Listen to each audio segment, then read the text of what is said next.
야곱의 이야기가 끝이 납니다. 그리고 36장은 에서의 족보가 나오고요. 그리고 37장을 넘어가면 드디어 야곱의 아들 가운데 가장 유명한 요셉에 대한 이야기가 마지막 장까지 등장을 하게 돼요. 야곱에 대한 이야기가 사실 오늘 마지막이다 라고 생각하시면 될 것 같은데, 근데 마지막에 가장 위기를 만나는 게 지금 야곱의 인생이에요. 야곱의 인생은 평탄한 날이 없는 것 같아요. 사실 여러분, 우리가 생각해 볼 문제가 있습니다. 지금 나에게 질문을 한번 해보실 거예요. 나는 지금 영적으로 가장 왕성한가? 라는 질문을 한번 해보십시오. 근데 바로 나오는 답이 그렇다라는 답이 나오지 않고 글쎄 아니다 이렇게 나오면 여러분들은 둘 중 하나예요.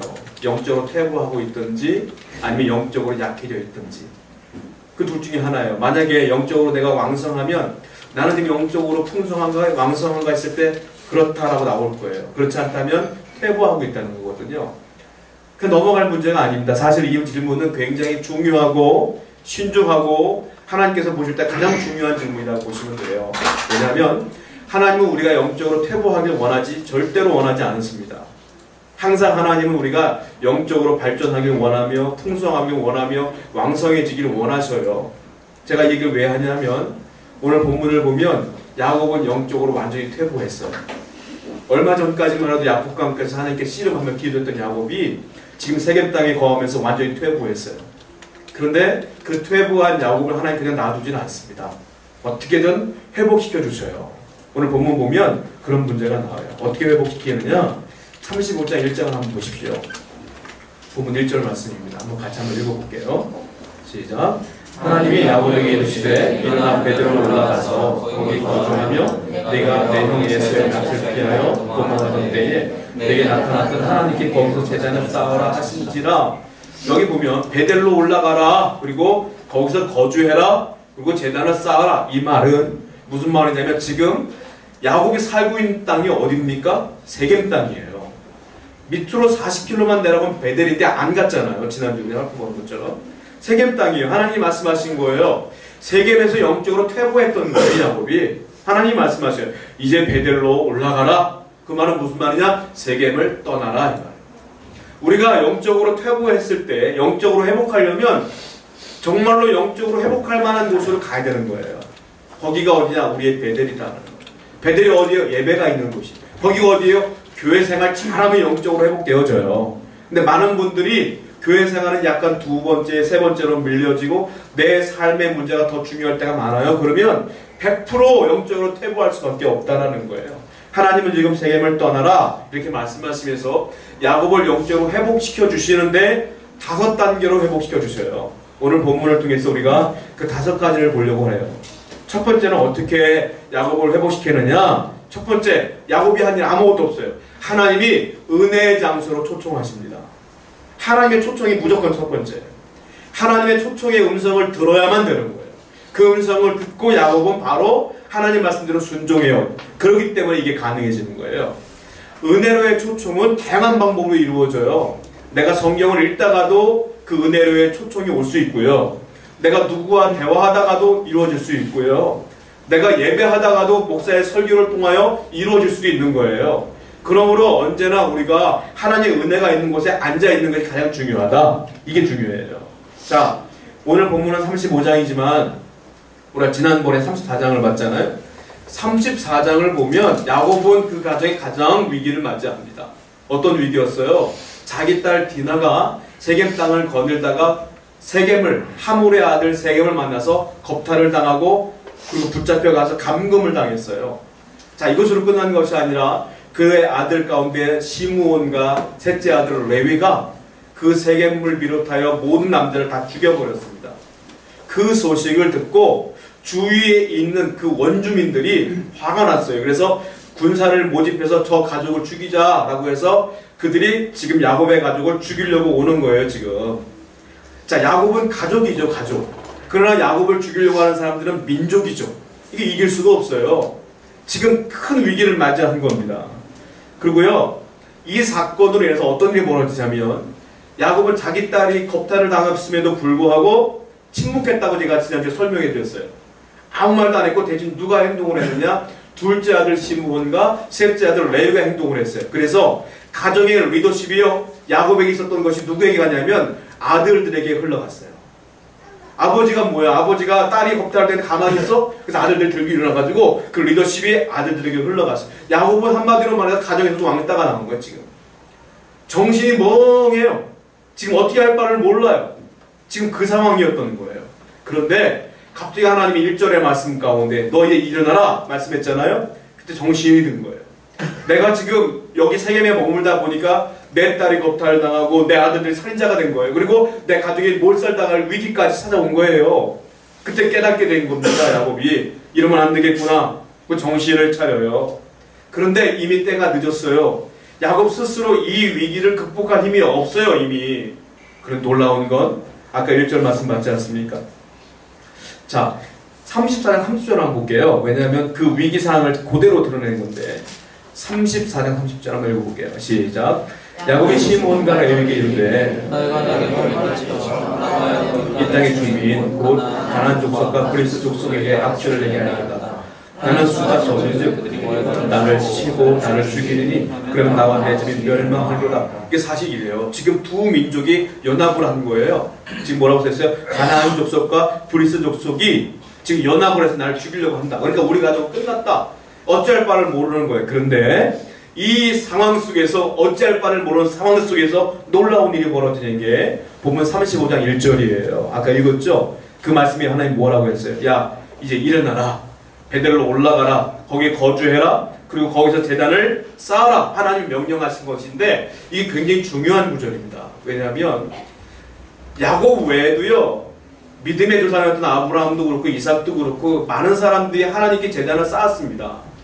가는 곳마다 예배를 드렸습니다. 오늘도 마찬가지인 거예요. 베델로 올라가서 예배를 드려라. 이게 별로 중요한 문제가 아닌 것처럼 보이지만 이게 왜 중요하냐면 창세기 35장 1절의 이 말씀이 유일하게 하나님이 직접 야곱에게 일어나서 제단을 쌓으라고 명령한 첫 번째 말씀이에요. 그러니까 아브라함에게도 이삭에게도 이런 말씀이 없었어요. 그러니까 그들이 거주하며 예배를 그냥 드렸지 스스로 하나님이 예배 드려라고 명령한 적이 없어요. 그러니까 야곱에게 처음으로 하나님께서 명령하신 거예요. 왜냐? 야곱은 스스로 예배 드릴 만한 상황이 아니에요. 지금 영적으로 완전히 퇴보했어요. 완전히 밑바닥에 일어날 힘이 없어요. 이걸 우리는 뭐라고 말하면 비상섭리라고 그래요. 일반 섭리가 아니고 특별한 일이 있기 때문에 특별하게 역사하신 거예요. 하나님께서. 여러분 우리가 영적으로 퇴보하고 삶에 지치고 일어날 힘조차 없을 때에 하나님은 직접 이렇게 비상섭리로 우리를 일으켜 세워주신다는 거예요. 일어나라, 예배하라, 힘을 주시고 능력 주시는 분이 하나님이에요. 근데 이 말씀을 야곱이 듣습니다. 듣고 모른 척하면 큰일 나겠지만 야곱은 깨달아요. 깨닫고 늦게라도 깨닫고 용기를 갖게 되며 베델로 올라가 예배를 드리기를 결단하는 모습이 나옵니다. 좀 이해가 안 되는 게 있는데 1절 말씀 보면 야 베델로 올라가라 그랬거든요.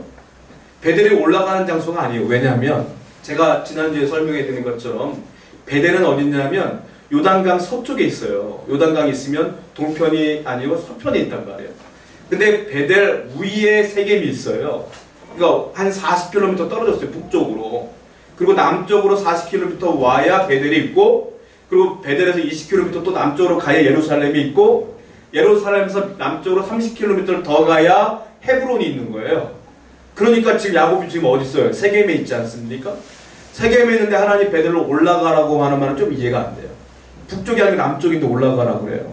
왜 그러냐면 지리적 배경을 좀 알아야 되는데 예루살렘이 이스라엘 지형 중에 가장 높은 데 있습니다. 그러니까 300m 정도 지형이 높은 데 있어요. 예루살렘 도시 자체가 높아요. 그래서 예루살렘과 가까우면 고지대고요. 멀어질수록 낮아져요. 그래서 지금 예루살렘에서 20km 떨어진 곳이 베델이고 베델에서 40km 떨어진 곳이 세겜이기 때문에 동서남북과 상관없이 베델이 더 높은 데 있어요. 그래서 하나님께서 베델로 올라가라 이렇게 표현한 거라는 거예요. 그런데 이건 지리적인 거고 영적인 의미도 있어요. 뭐냐면 너는 지금 세겜에 있는데 영적으로 완전히 떨어져 있으니까 다시 베델로 올라가서 회복해야 되지 않겠느냐. 이거 올라가라 이 의미가 있다는 거예요. 우리가 영적으로 나태해지고 연약해지면 하나님은 늘 말씀하시는 거예요. 올라가야 된다, 올라가야 된다, 회복해야 된다 늘 말씀하시는 거예요. 자, 그래서 지금 예루살렘에서 베델로 올라가려고 이제 마음을 먹게 되는 거죠. 우리도요, 우리만의 베델이 있습니다. 어딜까요? 이 베델은 야곱이 처음 도망갈 때 돌베개 매고 잠을 자다가 사닥다리 환상을 본 곳이 베델이에요. 하나님 약속을 받은 곳이 베델이에요. 즉 우리 베델은 처음 하나님 만난 장소, 처음 성령 경험한 경험, 처음 병고침 받았을 때 그런 경험들이 다 있잖아요. 그때 우리가 얼마나 뜨거웠습니까? 얼마나 은혜로웠어요. 근데 지금은 그렇지 못할 때가 많아요. 하나님께서 말씀하시는 건 그때 첫 은혜로 돌아가야 되지 않겠느냐 말씀하시는 겁니다. 그래서 언제나 우리의 베델을 기억하여서 항상 올라가고 회복해가지고 떨어지면 또 올라가고 그런 것들이 계속 반복되어져서 하나님과 늘 동행하시는 우리가 되될 줄 믿습니다. 이게 첫 번째 단계예요. 은혜로 초청을 하셨어요, 하나님. 두 번째, 영적으로 회복을 하는데 어떻게 회복하냐면 그 말을 들었던 야곱이 결단을 하는데 어떻게 결단하느냐? 정결하기 위해서 결단을 합니다. 즉 자기가 그동안 섬겼던 우상을 다 버려요. 깨끗하게 버립니다. 그리고 헌신하게 결단해요. 즉 다른 말로 말하면 정결과 헌신의 단계까지 올라가요. 이게 두 번째 단계예요. 제가 계속 말씀드리는 거지만 이 야곱의 가족은요 온전히 하나님 믿은 게 아닙니다. 애매하게 믿었어요. 애매하게. 왜냐면 라헬이 도망을 나올 때 뭐 갖고 왔어요? 드라빔 갖고 왔어요. 그게 가정 수호신이잖아요. 우상 갖고 나왔어요. 그리고 가족마다 뭘 하고 있었습니까? 귀걸이를 다 하고 있었어요. 귀걸이는 뭐 때문에 하는 것이 아니라 이게 우상에 드리는 제물이라고 했잖아요. 이걸 다 하고 있었던 거예요. 그러니까 우상도 섬기며 하나님도 섬기며 이렇게 살았던 거예요. 사실 그래서 그 야곱은 세겜에 있어서도 하나님께 기도했거든요. 예배했거든요. 그때 놀라운 축복을 받지 못합니다. 야곱은 그래서 결단을 딱 해요. 이 리더십도 이제 완전히 흘러갔잖아요. 아들들에게. 결단을 딱 해요. 용기를 가지고 하나님 음성을 들었으니까 이렇게 결단합니다. 성경을 볼게요. 창세기 35장 2절과 3절입니다. 한번 읽어보겠습니다. 시작.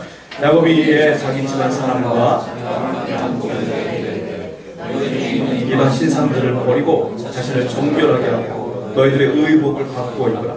우리가 일어나 베델로 올라가자. 내 환난 날에 내게 응답하시며 내가 가는 길에서 나와 함께 하신 하나님께 내가 거기 제단을 쌓으려 하노라 하며 그렇게 연약했던 야곱의 모습이 아니라 왠지 단호한 모습으로 바뀌어요. 하나님 음성을 들었기 때문에 이렇게 얘기하는 거예요. 아들들 다 모아놓고 와이프를 다 모아놓고 너희들 귀걸이 다 빼. 그리고 너희들 숨겼던 드라빔 다 내놔. 다 버려버리자. 이제는 어쩔 수 없다. 우리 하나님만 바라봐야 된다. 베델로 올라가서 주만 바라봐야 된다. 라고 단호하게 이야기를 하며 잃어버렸던 리더십을 다시 회복합니다. 영적 리더십을 회복해요. 그리고 완전히 지금 살았던 것처럼 애매모호하게 살지 않고 이제는 하나님만 바라보리라 결단을 딱 하는 거예요. 제가 예전에 부목사로 섬겼던 교회에 집사님이 계셨는데 거기는 특별하게 그 교회는 학교 교사가 많았어요. 중학교, 고등학교 교사가 굉장히 많았어요. 왜냐하면 거기가 이제 학교가 많았기 때문에. 근데 그 중에 무용 선생님이 계셨고 여자분이었는데 집사님이셨는데 무용을 가르치는 선생님이셨어요. 근데 그분하고 이런저런 얘기인데 간증을 듣게 됐는데 그분이 이런 얘기를 하시더라고요. 자기가 무용을 하다 보니까 우리나라에 토속 무용도 많이 했대요. 그 중에 하나가 그 무당춤이라는 게 있다고 하더라고요. 그것도 무용으로 또 해가지고 배웠대요, 자기가. 그리고 집에 보면 그러다 보니까 무당 옷들이 몇 벌 있나 봐요, 집사님 가정인데. 그러니까 자기 전공자다 보니까 그걸 다 먹고 있었던 거예요. 어느 날 예배를 드리는데 이유 없이 머리가 이렇게 아프더래요. 머리가 아프고 예배를 드릴 수 없는 상황이 되어서 나중에 집안에서 기도하고 있는 가운데 보니까 걸려있는 옷 중에 무당옷이 딱 보이더래요. 저것 때문에 그러나? 그래가지고 그걸 다 버렸대요.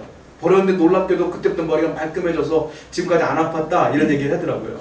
일반적인 게 아니라 특수한 거예요, 제가 말씀드리는 건. 그래서 자기가 그렇게 얘기하더라고요. 그때부터는 저는 무당춤도 안 추고 무당옷도 다 버려버렸어요. 정말로 하나님만 믿는 게 중요한 것 같아요 라고 고백하시더라고요. 다시 말씀드리지만 일반적인 게 아니고 그분에게 있는 특별한 거예요. 그러나 일반적으로 나가면 이런 것도 있어요. 우리가 하나님을 섬기되 애매모호하게 이것도 섬기고 저렇게 섬기면 여러분 하나님께서 원하시지 않는 거예요. 그러니까 애매모호하게 섬기지 말고 주만 바라보리라 라는 생각으로 우상을 다 버려버려야 돼. 드라빔도 버려버리고. 혹시 지갑에 부적이 있으신지 모르겠어요. 근데 부적 버리라고 그러면 내가 저주받을까 못 버리는 분도 있거든요. 저한테 주시면 제가 더 훨씬 버려드릴게요. 저는 저주받아도 괜찮으니까 더 주십시오. 이따 일을 끝나면. 다 버려야 돼요. 다 버려야 돼요. 여러분이 살아가는 동안에 드라빔이 있을 수 있어요. 그것이 물질일 수 있고 건강일 수 있고 그것이 내 자녀일 수 있고 내 사업장일 수가 있어요. 하나님 바라보기보다는 그것이 더 많은 신경 쓸 때가 있단 말이에요. 그 우상입니다. 여러분 그거 없어도 하나님 계시면 되잖아요. 그거 있어도 하나님 없으면 끝이에요. 그러므로 하나님이 가장 우선주어야 되는데 그렇지 못한다는 건 내게 우상이 있는 거다라는 거예요. 야곱은 결단을 딱 합니다. 야, 지금까지 애매모호했는데 우상 숭배했는데 다 버려버리자. 다 버려버리자. 그리고 상수리나무에 다 묻어버립니다. 그걸 하나님 바라보기 시작했어요. 35장 4절을 보십시오. 행동으로 옮깁니다.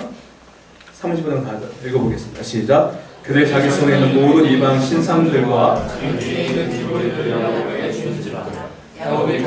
세겜 근처 상수리나무 아래에 묻고 다 묻어버렸어요. 그리고 이제 하나님만 바라보자. 이제 세겜에 거하지도 말고 완전히 베델 가서 우리 주만 바라보자. 그리고 딱 이 위기 가운데 그렇게 결단을 딱 해요. 자, 하나님이 은혜로 초청을 했어요. 야, 그러면 안 된다. 너 회복해야 된다. 그 말을 야곱이 듣고 결단을 딱 했어요. 그랬더니 그때부터 하나님의 은혜가 쏟아지기 시작하는 거예요. 은혜는 이렇게 쏟아지는 거예요. 내가 행동으로 옮기지 않고 순종하지 않으면 은혜는 없어요. 어떻게 쏟아지느냐? 기적적인 보호가, 하나님의 보호가 이제 은혜가 흘러내리기 시작한다는 겁니다. 자, 35장 5절 한번 볼까요? 어떤 기적적인 보호가 있냐면 창세기 35장 5절 말씀입니다. 같이 한번 읽어볼게요. 시작. 그들이 떠났으나 하나님이 그 사면 고울들로 크게 두려워하게 하셨으므로 야곱의 아들들을 추격하는 자가 없었더라. 여기 보시면 뭐라고 썼습니까? 그들이 떠났습니다. 그들이 누구를 말하는 거냐면 저기 이 야곱의 자녀들과 야곱의 가족을 말하는 거예요. 그들이 세겜에서 말씀하신 대로 떠났어요. 떠났는데 하나님이 그 사면 고울들로 크게 두려워하게 하셨다. 무슨 말이냐? 추격조가 있어서 추격조. 아까 말씀드린 것처럼 가나안과 브리스 그 족속들이 모여서 야곱의 가정을 치려고 쫓아왔단 말이에요. 근데 추격조가 있었는데 하나님이 어떻게 했습니까? 그들로 크게 두려워하게 하셨다. 야곱이 한 게 아니에요. 하나님이 하셨어요. 제가 원어를 보면서 영어 성경을 놓고 같이 봤는데 NIV라고 하는 영어 성경이 있는데 여기 두려워하게 하셨다. 이 말을 어떻게 표현하고 있냐면 The terror of God 이렇게 써있어요. 그러니까 테러. 이 두려움을 테러라고 썼어요. 테러. 테러가 뭐냐? 공포심.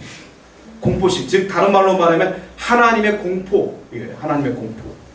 하나님의 공포를 그들에게 준 거예요. 하나님의 공포를 주니까 그들이 무서운 거예요.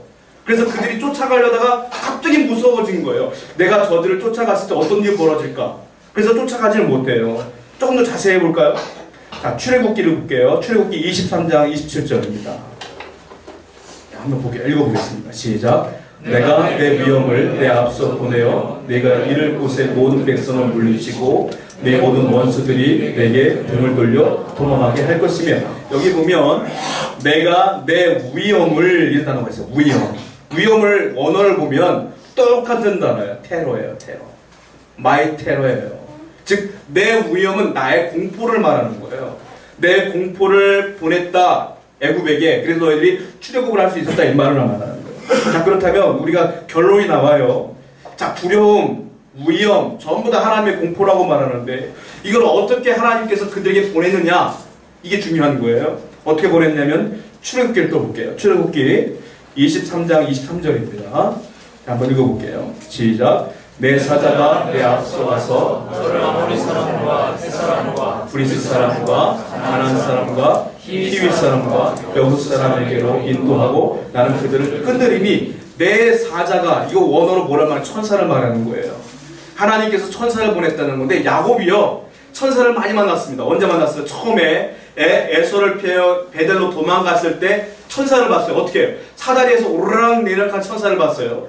두 번째 라반이도 탈출을 할 때 천사를 만났어요. 마하나임이라는 천사 여호와의 군대를 만났어요. 그리고 또 언제 만났어요? 지금 또 하나님께서 말씀하시는 거예요. 천사를 보내는 거예요. 즉 아까 말씀드렸던 그 두려움, 공포, 위험 이건 누구를 통해 주는 거냐면 천사들을 통해 보내는 거예요. 즉 이걸 연결해보면 이런 거예요.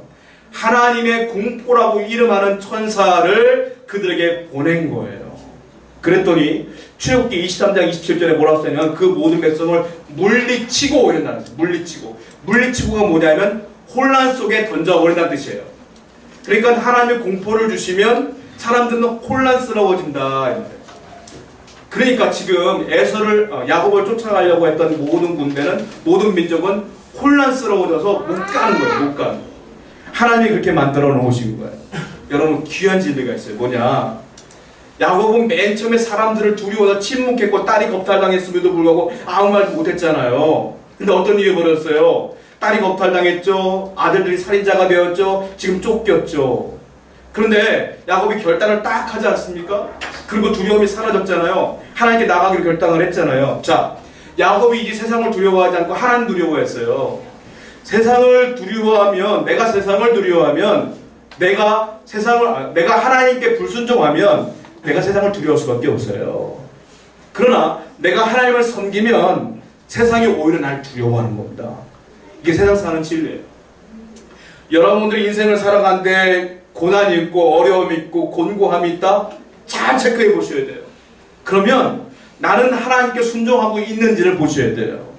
하나님께 순종하고 있으면 하나님이 사자를 보내서 공포와 위험을 주신다 이거예요. 그러면서 그들이 나를 오히려 두려워해야 될 줄로 믿어요. 그러므로 여러분들은 먼저 하나님을 섬겨야 되는 것이 가장 중요하다는 사실을 기억하시기 바랍니다. 이것이 야곱에게 주신 은혜예요. 또 다른 은혜가 있어요.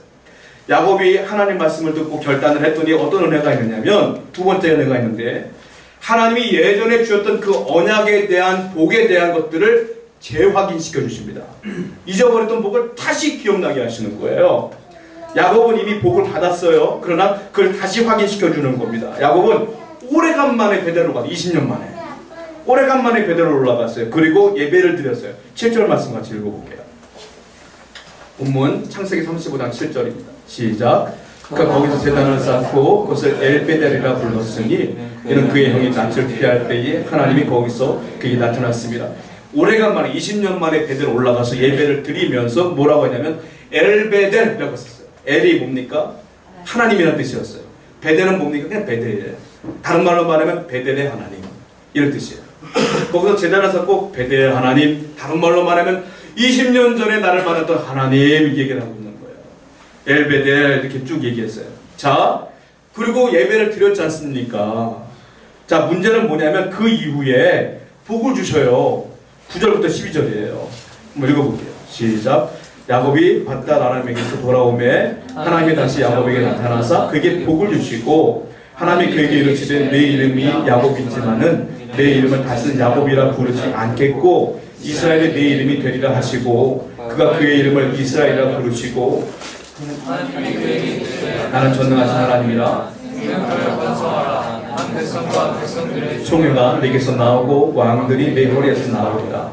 내가 아브라함과 이삭에게 준 땅을 내게 주고 내가 내 후손에게도 그 땅을 주리라 하시고. 이게 왜 중요하냐면 여러분, 야곱이 지금 베델에 올라가기 전에 어디 살았다고 했어요? 세겜 살았다고 했지 않습니까? 세겜에서도 예배 드렸어요. 우리가 알다시피 예배 드리고 제단 이름도 만들었어요. 그 이름이 뭐였어요? 엘엘로에 이스라엘. 기억나십니까? 엘엘로에 이스라엘이라고 했어요. 그런데 그렇게 제단을 쌓고 예배했음에도 불구하고 복이 없었어요. 근데 오늘은 베델에서 예배를 드리고 엘베델이라고 드렸더니 예배가 은혜가 있었어요. 무슨 말이에요? 세겜에 있을 때는 우상도 섬기며 하나님께 예배도 드렸습니다. 그러나 그 예배 하나님이 안 받은 거예요. 그러나 베델에 왔을 때는 우상 다 버리고 예배 드렸어요. 그제서야 예배 받으신 거예요. 여러분, 예배는 하나님 받으셔야 예배예요. 내가 애매모호하게 세상과 하나님과 겸하여 섬기며 드리는 예배 하나님 안 받으셔요. 내가 우상도 섬기며 세상 일도 섬기며 애매모호하게 그래도 종교생활 해야 되지 않겠어? 라는 마음으로 예배하는 사람의 예배는 안 받으셔요. 하나님이 베델에 와서 예배 드렸더니 그제서야 받으시며 복을 내리신 게 뭐냐면 옛날에 줬던 그 복 그대로 또 주는 거예요. 세 가지 복 줬어요. 뭐냐? 본문 35장 9절 12절을 보면 첫 번째 복이 뭐냐면 그에게 복을 주시고, 그냥 축복을 말하는 거예요.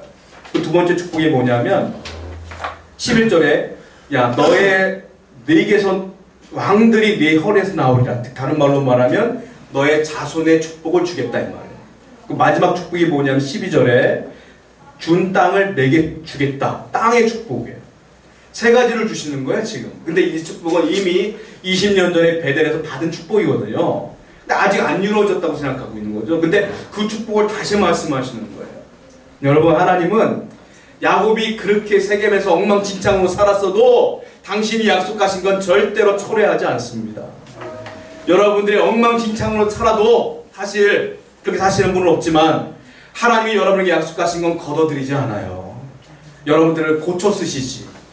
하나님은 복을 주신다고 약속하신 건 반드시 주실 줄로 믿습니다. 내가 변화되기까지 기다리시는 거예요. 아직 변화가 안 됐기 때문에 야곱에게 안 주신 거예요. 야곱에게 또 말씀하시는 거예요. 내가 줄게. 자, 야곱은 어떻게 됐겠어요? 이후에 야곱의 기록은 없습니다. 나중에 요셉을 만날 때 야곱이 그때 등장을 해요. 사실은 야곱은 이후에 어떻게 살았느냐, 제가 장담컨대 평생 하나님 섬기며 살았어요. 이제는 왠 줄 아세요? 창세기 48장을 보면 야곱이 요셉을 딱 만납니다. 나중에 요셉을 만나서 요셉에게 마지막으로 조언하고 축복하는데 거기 이 말이 나와요. 성경을 볼게요. 창세기 48장 3절입니다. 한번 읽어보겠습니다. 시작. 요셉에게 이르되 이전에 가나안 땅 루스에서 주문하신 하나님이 내게 주시옵소서. 자, 가나안 땅 루스가 어디냐? 이게 베델이에요. 베델의 다른 이름이 루스예요. 그러니까 지금 요셉 딱 앉혀놓고 마지막으로 죽기 전에 유언하는 거예요. 뭐라고 말하냐면, 요셉아, 내가 이전에 가나안 땅 루스 즉 베델에서 전능하신 하나님이 내게 나타나서 복을 주셨단다. 그러니까 너는 내가 지금 살아온 것처럼 베델을 떠나지 말고 하나님만 섬기며 그렇게 살면 내게 약속하신 대로 내 자녀가 잘된 것처럼 특별히 네가 이 애굽의 총리가 되어 있지 않느냐. 그러니까 너의 자손도 하나님이 약속하신 대로 그대로 잘 될 것을 믿으며 살아라. 즉 너가 잘 살아야 된다 이거예요. 네가 잘 살아야 네 자녀가 복을 받는다. 너가 베델에서 하나님을 섬기며 살아라. 이 얘기를 쭉 하거든요. 즉 다른 말로 말하면 야곱은 이때부터 변질되지 않았다. 죽을 때까지, 노인 될 때까지 그대로 살았다 이게예요. 여러분, 우리가 나이를 먹어가며 자녀에게 해줄 게 뭐가 있겠습니까? 열심히 일해 돈 남겨줄 겁니까? 돈 없어지는 거 한순간이에요. 사기당하면 그냥 날아가는 거예요. 돈이 아닙니다. 신앙을 남겨줘야 돼요. 하나님 섬기는 믿음을 남겨야 될 줄 믿습니다. 그래야 그 자녀가 끝까지 축복받는 거 아니겠습니까? 이것이 지금 내가 잘 믿어야 되는 이유다라는 걸 기억하셔야 돼요. 자, 우리가 기억해야 될 게 있어요.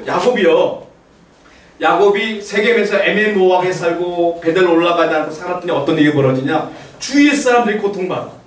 야곱이 제대로 안 믿으니까. 누가 고통받아서? 딸이 세겜 땅에서 납치당해서 겁탈당했어요. 그리고 자기 아들들이 살인자가 되었어요. 그리고 자기 가족이 쫓기는 자가 되었어요. 야곱이 애매모호하게 살아서 그래요. 자, 그리고 야곱이 베델에 살았더니 어떤 일이 벌어져요? 자녀들이 다 잘 됐어요. 그 12지파가 거기 다 탄생된 거예요. 축복이 나타났어요. 요나를 보십시오. 요나가 하나님이 니느웨로 가라고 하니 다시스로 도망을 갔어요. 그때 어떤 일이 벌어지니까 불순종했더니 그 배 안에 있는 모든 사람들이 뭔 죄가 있어요. 풍랑을 만나 다 죽게 된 거예요. 그러나 그 니느웨로 갔을 때 어떻게 벌어져요? 죽어야 될 니느웨 사람들이 살아났어요. 중요한 진리가 있습니다. 내가 중요한 거예요. 내가 순종하며 살면 내 주위 사람들이 복을 받고, 내가 불순종하며 살면 내 주위 사람들이 고통받으며 사는 거예요. 여러분들의 신앙이 중요한 줄로 믿으시기 바랍니다. 대한민국도 마찬가지인 것 같아요. 교회가 순종하며 제대로 돼야 우리나라가 잘 되는 거예요, 사실은. 그러므로 항상 내가 중요하다는 사실을 기억하시기 바랍니다. 이런 축복을 받았어요. 그러면 중요한 게 있어요. 야곱이 매일같이 하나님 말씀을 들으며 축복받으며 살았느냐? 그러면 얼마나 감사하겠어요? 그렇지가 않습니다. 성경을 보면, 자, 본문 35장 16절부터 20절입니다. 한번 읽어보겠습니다. 시작. 그들이 베델에서 길을 떠나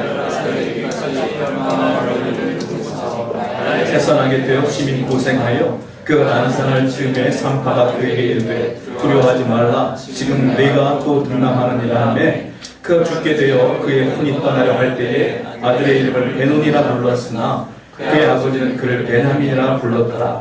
라헬이 죽음에 에브랏 곧 베들레헴의 길에 장사되었고 야곱이 라헬의 묘에 비를 세웠더니 지금까지 라헬의 묘비라 일컬었더라. 자, 어떤 일이 벌어지냐면 이제부터 지금 베델의 특별한 은혜를 경험했지 않습니까? 이제부터는 특별한 은혜가 없어요. 일상적인 삶이 지속되는 거예요. 우리 마찬가지예요. 우리도 처음 하나님 만날 때 성령도 경험하고 방언도 터지고 기도했더니 병도 낫고 이런 경험도 있을 수 있어요. 그러나 그것이 매일 지속되느냐? 그렇지 않아요.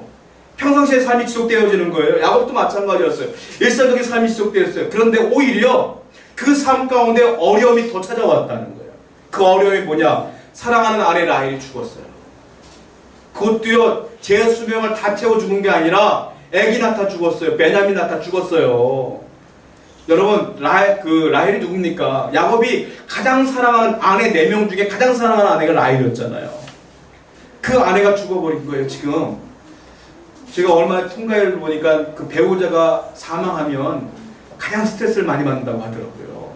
얼마나 힘들었겠어요. 그것도 레아는 모르겠어요. 레아가 지금 혹시 모르겠는데 라헬이 죽었어. 얼마나 힘들겠어요. 근데 하나님은 라헬이 죽었을 때 나타나지도 않고 말씀하시지도 않고 그냥 아무렇지도 않은 거예요. 지금 그 고통만 계속 있는 거예요. 오히려 베델에서 은혜를 받았지만 베델에서 슬픔도 받았어요. 지금. 자, 그리고 또 하나의 고통이 있는데요. 아들들의 배신입니다. 성경을 보겠습니다. 35장 22절입니다. 한번 읽어볼게요. 시작.